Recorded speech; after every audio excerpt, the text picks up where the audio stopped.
Damai sejahtera dari Bapa, Tuhan Yesus Sang Firman yang telah menjadi manusia, Juru Selamat dunia dan Roh Kudus menyertai saudara-saudara. Kita akan mendengarkan firman Tuhan, dan firman Tuhan bagi kita dalam kitab Tulis Perjanjian Baru, kitab Matius pasal 2 ayat 13 sampai ayatnya yang ke-23.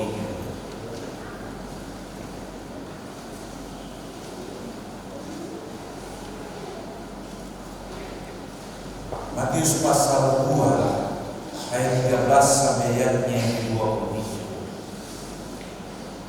Dan sebelum kita mendengarkan bagian firman Tuhan, mari kita tenang dan kita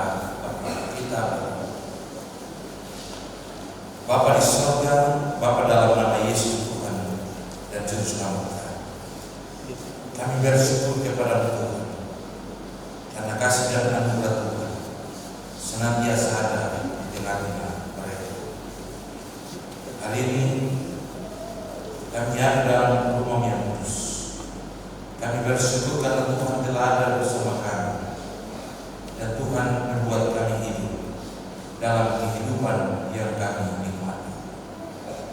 Pagi ini kami datang dan kami merayakan Natal, dan kami akan membaca dari bagian firman Matius pasal 2 ayat 13 sampai ayat yang ke-23. Untuk kami renungkan dan kami mengerti tentang hidup dan anugerah yang Tuhan sediakan bagi kami di tengah-tengah perjalanan yang kami jalani. Tolong kami Tuhan dalam kuasa, mampukanlah kami supaya kami dapat mengenal firman, dan kami harus menangani di tengah-tengah hidup kami hari terus. Tolonglah kami, mampukanlah kami, sebab kami sudah siap untuk mendengar. Amin. Matius pasal 2 ayat 13 sampai ayat yang ke-23. Saya bacakan untuk kita sekalian demikian bunyinya. Penyingkiran ke Mesir. Setelah orang-orang Majus itu berangkat, nampaklah malaikat Tuhan kepada Yusuf dalam mimpi dan berkata, "Bangunlah, ambillah anak itu serta ibunya, lahirlah, larilah ke Mesir, dan tinggallah di sana sampai aku berfirman kepadamu. Karena Herodes akan mencari anak itu untuk membunuh dia." Maka Yusuf pun bangun, lalu diambilnya anak itu serta ibunya malam itu juga, lalu menyingkir ke Mesir dan tinggal di sana hingga Herodes mati. Hal itu terjadi supaya genaplah yang difirmankan Tuhan oleh Nabi, dari Mesir kupanggil anak. Pembunuhan anak-anak di Betlehem. Ketika Herodes tahu bahwa ia telah diperdayakan oleh orang-orang Majus, ia sangat marah. Lalu ia menyuruh membunuh semua anak-anak di Betlehem dan sekitarnya, yaitu anak-anak yang berumur 2 tahun ke bawah, sesuai dengan waktu yang dapat diketahui dari orang-orang Majus. Dengan demikian genaplah firman yang disampaikan oleh Nabi Yeremia. Terdengarlah suara di Rama, tangis dan ratap yang amat sedih. Rahel menangisi anak-anaknya, dan ia tidak mau dihitung, sebab mereka tidak ada lagi. Kembali dari Mesir. Setelah Herodes mati, nampaklah malaikat Tuhan kepada Yusuf dalam mimpi di Mesir. Katanya, "Bangunlah, ambillah anak itu serta ibunya, dan berangkatlah ke Israel, ke tanah Israel. Karena mereka yang hendak membunuh anak itu sudah mati." Lalu Yusuf pun bangunlah, diambilnya anak itu serta ibunya, dan pergi ke tanah Israel. Tetapi setelah didengarnya bahwa Archelaus menjadi raja di Yudea, menggantikan Herodes ayahnya, ia takut ke sana karena dinasihati dalam mimpi. Pergilah Yusuf ke daerah Galilea. Setibanya di sana, ia tinggal di sebuah kota yang bernama Nazaret. Hal itu itu terjadi supaya genap firman Tuhan yang disampaikan oleh nabi-nabi, bahwa ia akan disebut orang Nasrani. Demikian firman Tuhan yang berbahagia. Kita semua yang mendengarkan firman Tuhan dan mampu melakukan yang kita hari berkuasa. Shalom. Dari bagian firman Tuhan ini ada 3 pokok atau 3 perikop yang akan menjadi bagian dari perenungan kita bersama. Dan dari keseluruhan bacaan ini kita akan ada dalam sebuah catatan tema, Yusuf mendengar dan taat. Soal mendengar itu semua orang selalu ada dan bisa mendengar segala hal yang diucapkan, atau mendengar segala perintah, mendengar segala nasihat yang bisa dilakukan. Namun taat dan setia pada semua itu bukanlah hal yang gampang. Banyak mendengar, tapi menunjukkan kita tidak pernah ada dan kita tidak pernah melakukan yang bisa kita lakukan dalam ketaatan. Dalam bagian ini, setelah perjumpaan para Majus dengan Yusuf, Maria dan bayi Yesus, datanglah malaikat Tuhan dan memberitahukan kepada Yusuf agar bersama Maria dan bayi Yesus segera mengungsi ke Mesir. Hal itu diungkapkan karena dalam segi politik, Herodes mengalami sebuah ancaman yang luar biasa, sebagaimana ungkapan para Majus kepadanya, akan lahir seorang di Bethlehem dan orang itu akan memerintah Israel. Tentu secara politik itu ancaman.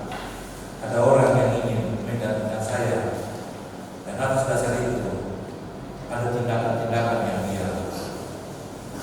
Dalam bagian yang pertama, biar dalam perikop bacaan ini, sebelum reaksi dan tindakan yang dilakukan oleh Herodes, Allah dalam kehendaknya menunjukkan malaikat datang dan memberitahukan kepada Yusuf supaya melaksanakan sebuah tindakan untuk penyingkiran ke Mesir. Dan hal itu terjadi oleh karena para Majus melakukan sebuah tindakan yang tidak mendengarkan apa yang diungkapkan oleh Herodes. Kalau kita baca tentang orang Majus, Herodes pesan, terlihat kalau anak itu benar-benar sudah lahir, datang dan memberitahukan kepada supaya aku pergi ke sana dan menyembahnya. Namun peristiwa itu tidak dilakukannya, dan semua dilakukan dengan meninggalkan Bethlehem dengan jalan dan jalan yang lain. Dan hal itulah yang membuat Herodes sudah melakukan sebuah tindakan yang besar di tengah-tengah bangsa Israel. Itulah sebabnya dari bagian ini Tuhan memainkan peran yang luar biasa. Dia mengajak dan meminta untuk Yusuf membawa Maria dan Yesus pergi ke jauh atau menyingkir ke Mesir. Dari bacaan kita ini kita bisa melihat ada sebuah ungkapan dari kata yang sangat luar biasa.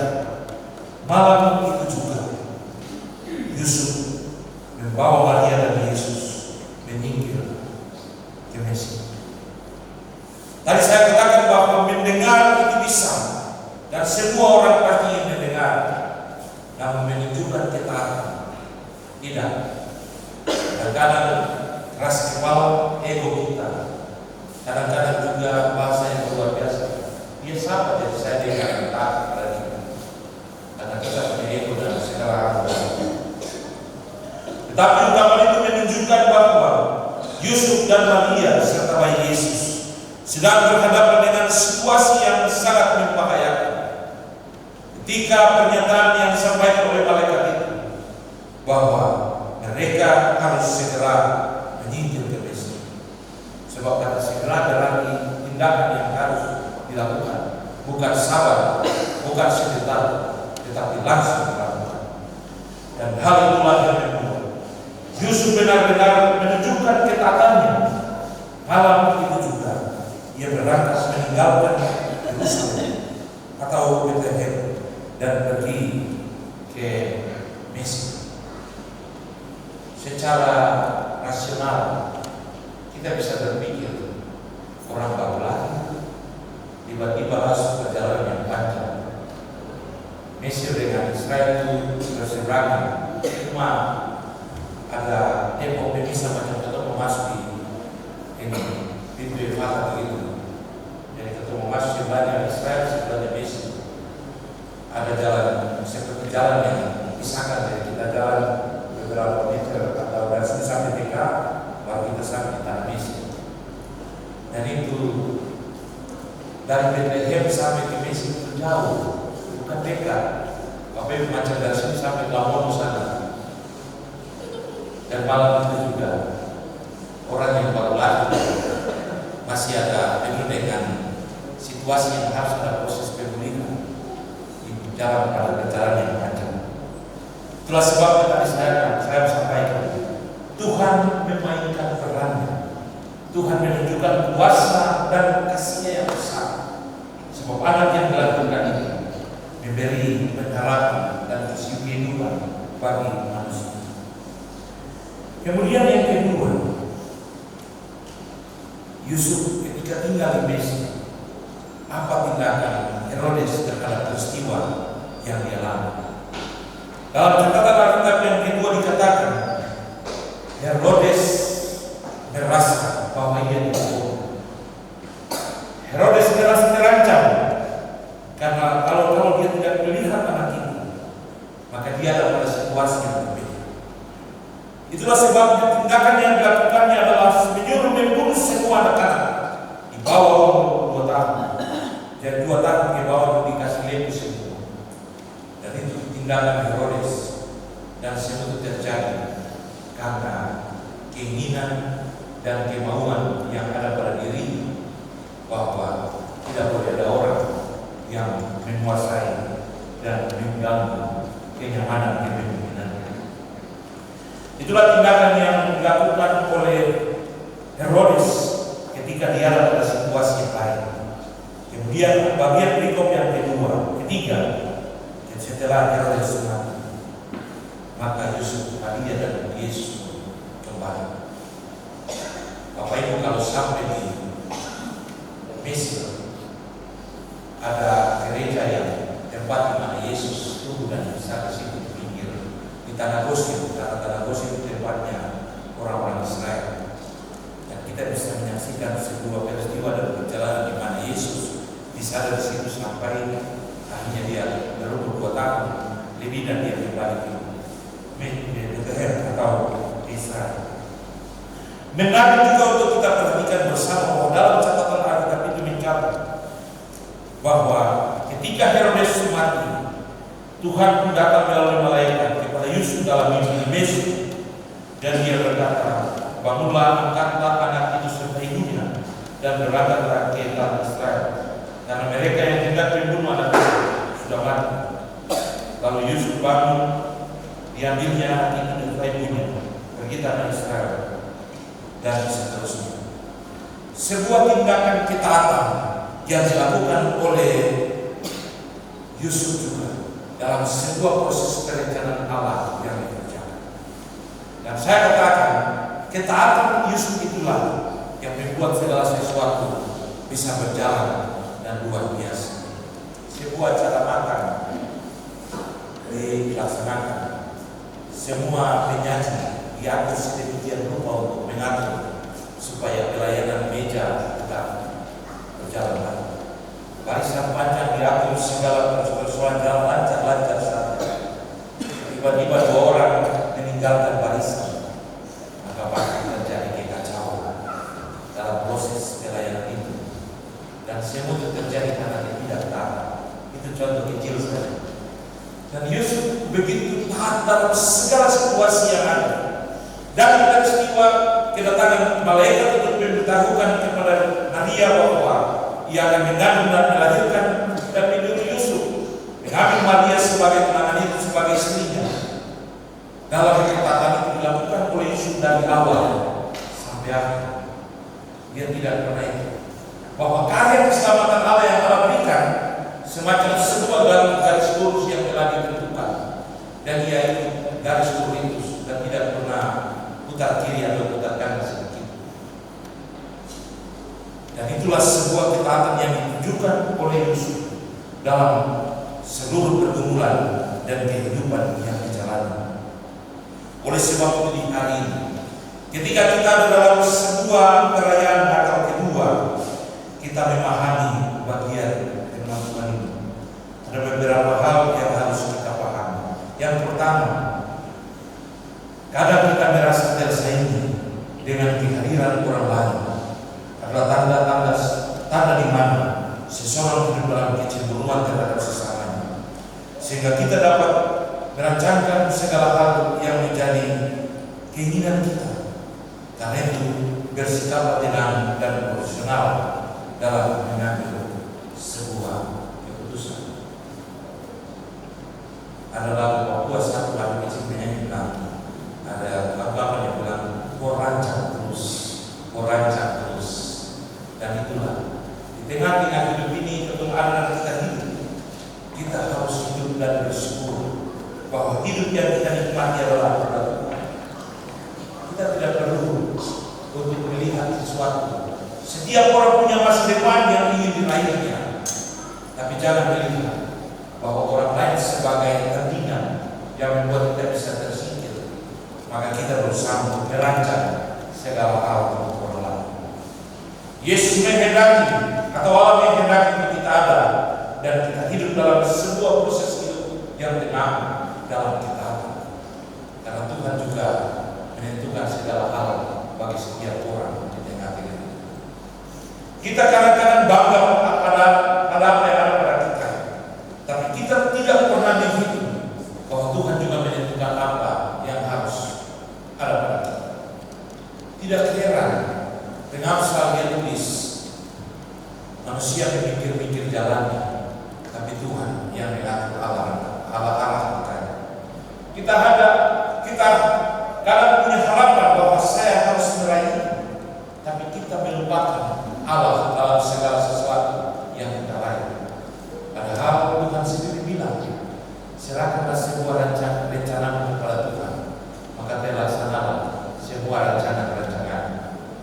Tapi karena ego, karena keinginan kita buat supaya kita ada dalam situasi yang kita inginkan.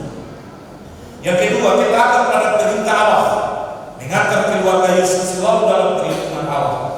Kita akan pada perintah Allah harus menjadi gaya hidup dan pola hidup setiap orang percaya di dalam kehidupan di dunia ini. Kita harus taat kepada Allah. Kadang-kadang dalam kesuksesan kita lebih menunjukkan kesuksesan itu daripada merasa bahwa Allah ada di dalam. Kita lebih menginginkan untuk menonjolkan diri kita bahwa semuanya karena kita. Saya pernah berkhotbah bahwa di tempat tugas saya yang lama ada dua orang yang punya nama itu luar biasa. Satu nama ini gampang, satu istilahnya macam pendeta gampang. Nah, Julianus gampang. Terus satu nama Maurid kalau bukan saya.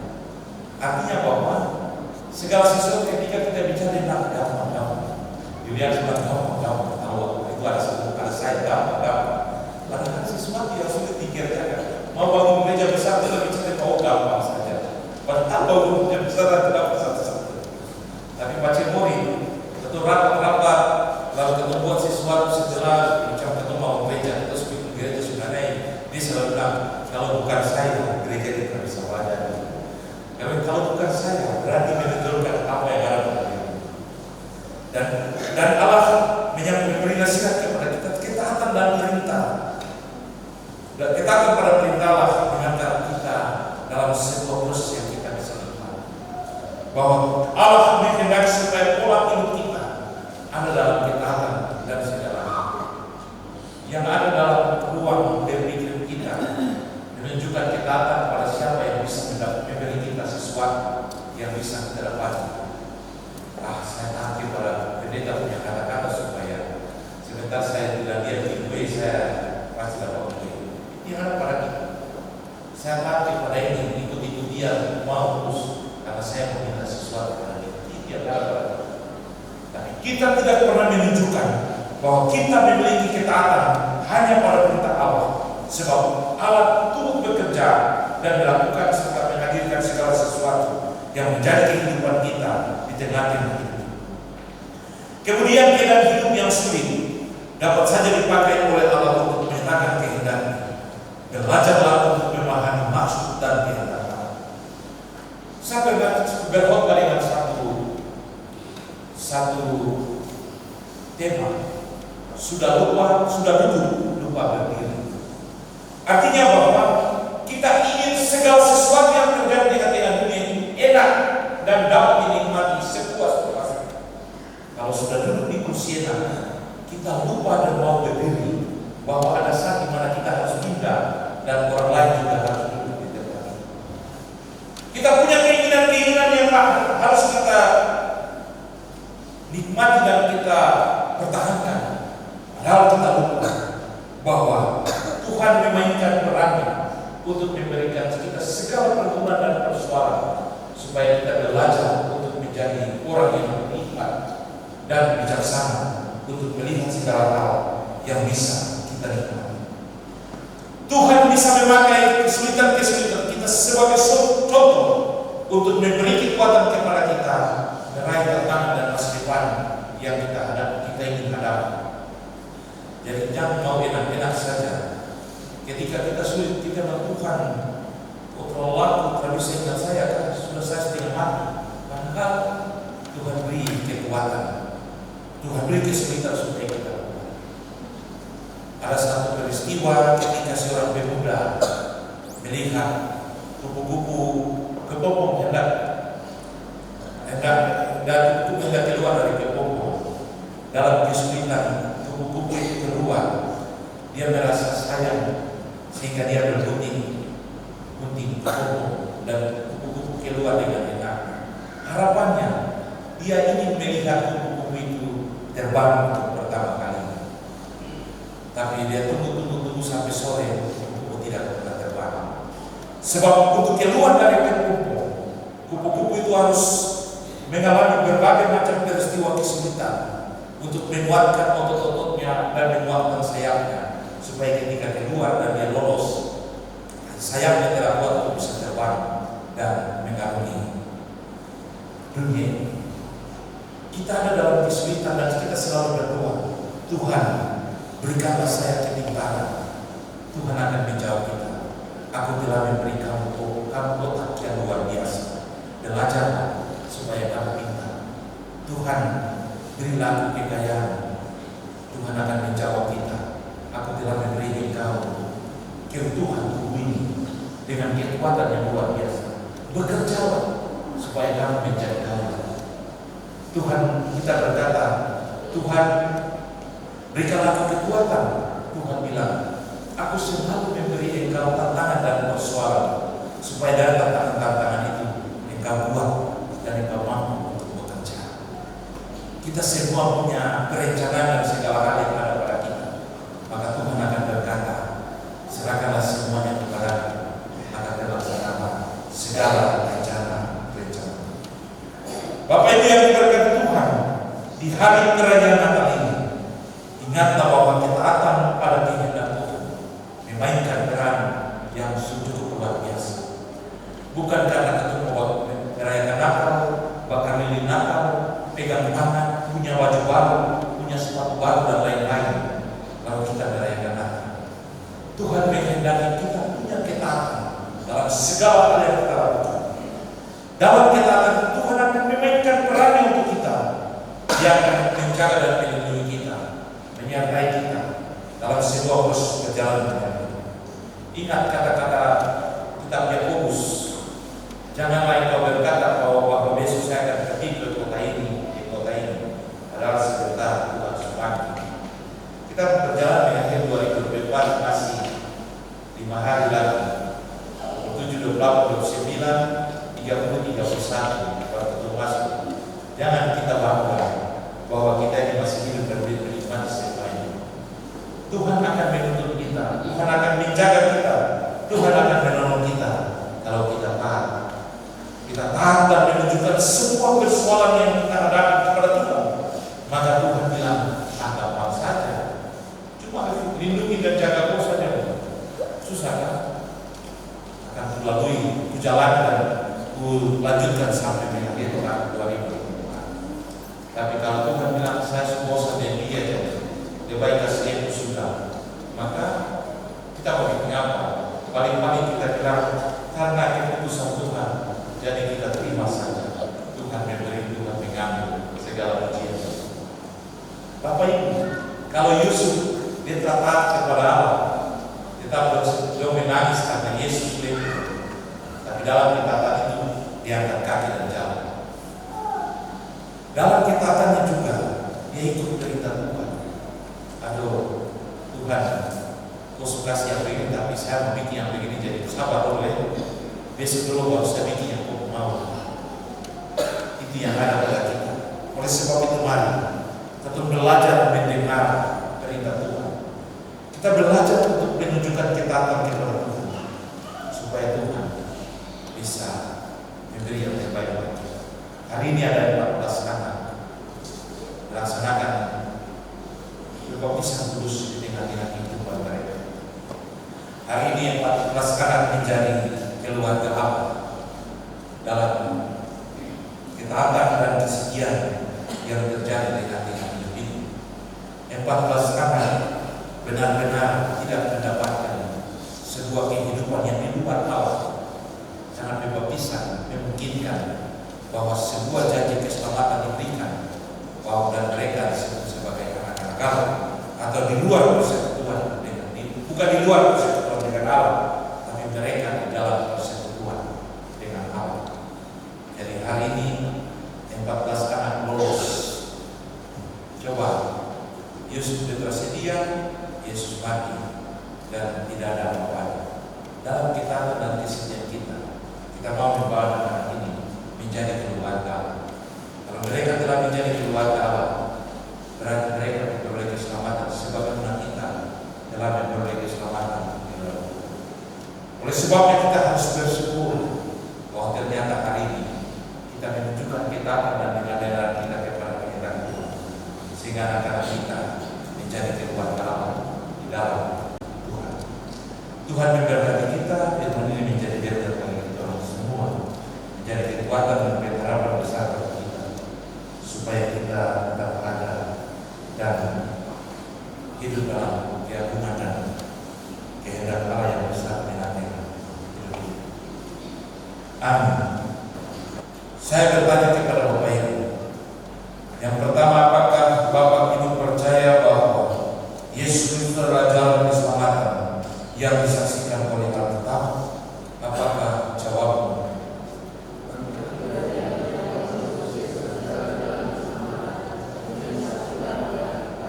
Yang kedua, apakah Bapak Ibu berjanji untuk mengajar anak-anak ini pada jalan keselamatan? Apakah jawabmu?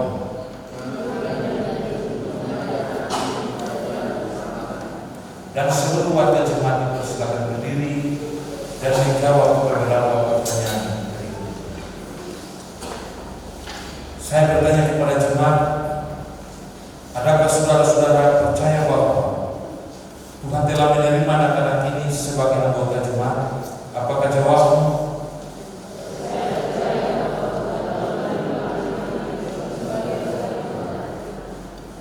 Yang kedua, adakah saudara-saudara berjanji bahwa saudara-saudara akan menjadi teladan bagi anak-anak ini pada jalan kebenaran? Apakah jawabmu?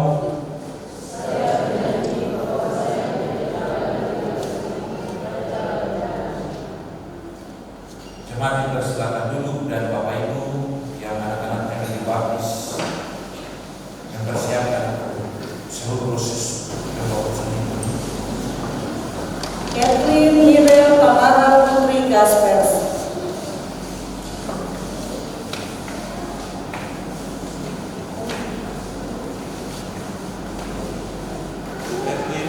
Mirel Tamara Putri Gaspers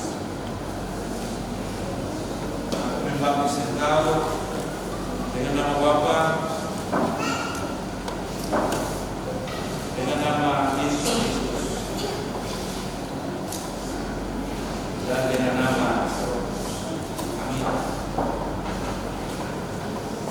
Zakaria Franciscus Green.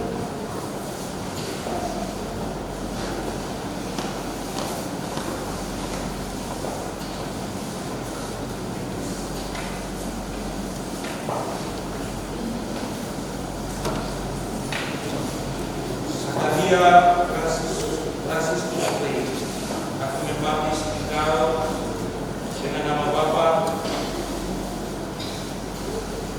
dengan nama Yesus Kristus,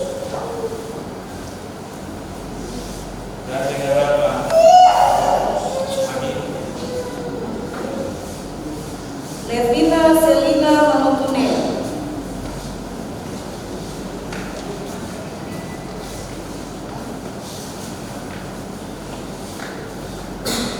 Levina Selina Manotuneo, aku membaptis engkau dengan nama Bapa,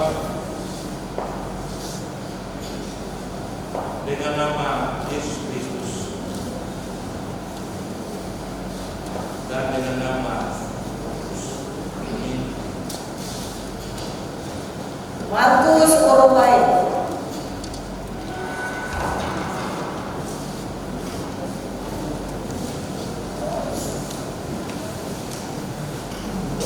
Markus Oropai, aku membaptis engkau dengan nama Bapa, dengan nama Yesus Kristus, dan dengan nama Roh Kudus. Amin. Valentino Robi Wangman.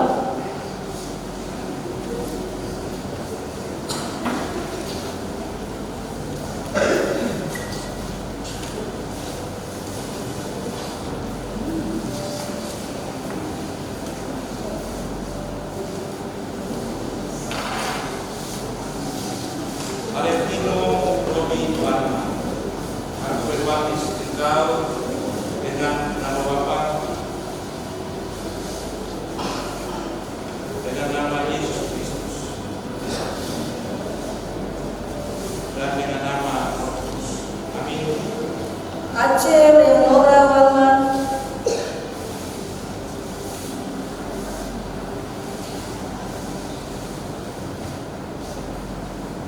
Aceh Leonora Wangman, aku membaptis engkau dengan nama Bapa, dengan nama Yesus Kristus, dan dengan nama Roh Kudus. Amin. Samuel Wangman.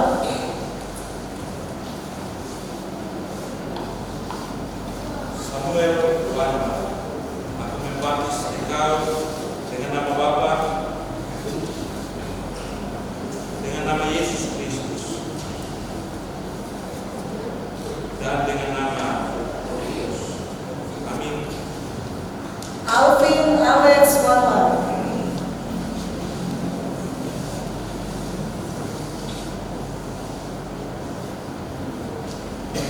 Alvin Alex Wangman, aku membaptis engkau dengan nama Bapa, dengan nama Yesus Kristus, dan dengan nama Roh Kudus. Amin. Vince Brandina Wangman. Vince Brandina Wangman, aku membaptis engkau dengan nama Bapa, dengan nama Yesus Kristus, dan dengan nama Roh Kudus. Amin. Wandi Amelia Wangman. Wandi Amelia Wangman, aku membaptis engkau dengan nama Bapa, dengan nama Yesus Kristus, dan dengan nama Roh Kudus. Amin. Gea Ruby Parimusa.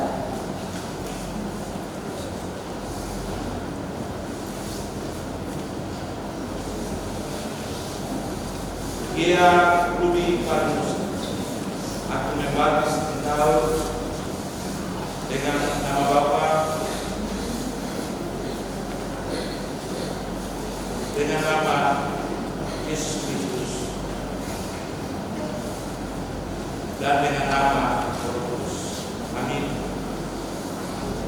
Rafael Januar Januar,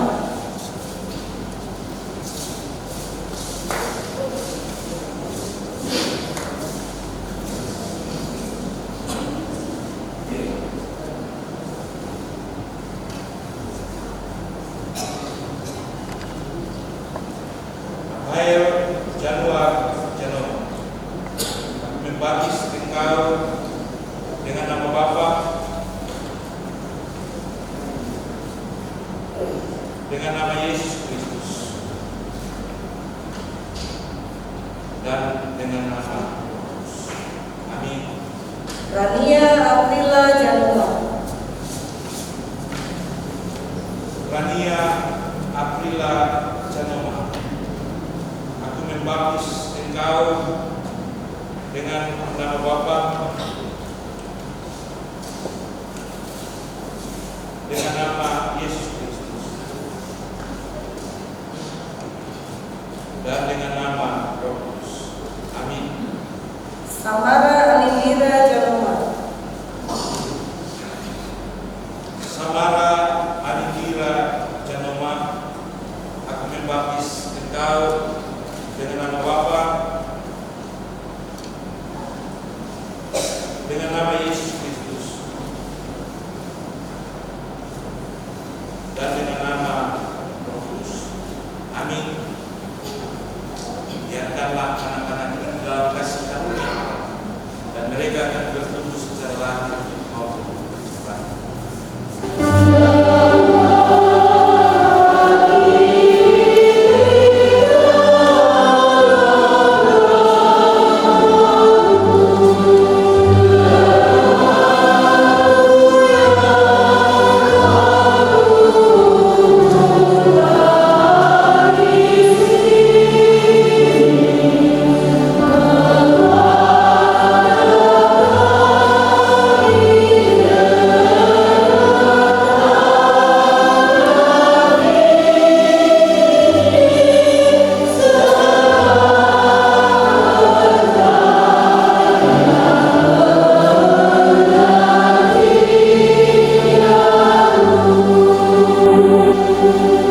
Mari kita berdoa untuk anak-anak ini.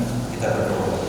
Ya Tuhan Allah Bapa yang ada di surga, kami mengucap syukur kepadamu karena Engkau telah menyucikan anak-anak kami dengan darah dan Yesus Kristus Tuhan kami. Kami mohon pimpinlah dan kuatkanlah anak-anak ini oleh kuasa Roh Kudus seumur hidup mereka.